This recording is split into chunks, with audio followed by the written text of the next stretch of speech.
আমার প্রাক্তন একটা জানোয়ার, আমার প্রাক্তন একটা অমানুষের বাচ্চা, একটা অমানুষ, একটা ভয়ঙ্কর লেভেলের অমানুষ। ওকে দেখার পরে আমার অন্য পুরুষ মানুষের উপর থেকে বিশ্বাস উঠে গেছে। Simple as it is.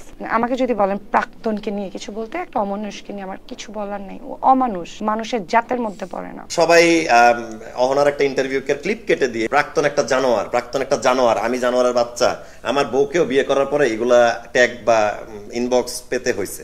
আমার জন্য খুব কষ্টদায়ক। একটা নন মিডিয়ার মেয়ে লতে পড়তেছে। এখন দেখেন ওই প্রাক্তন জানোয়ারটা আসলে আমি না ভাই। আপনি যদি পুরো ভিডিওটা দেখেন, আচ্ছা অহনা তো নামটা বলতে পারেন, ওটা মেহেদী হাসান হৃদয়, হ্যাঁ, বরবাদ সিনেমার ডিরেক্টর, ঠিক আছে। ওইটা তার সাথে তার 6 বছরের রিলেশন ছিল।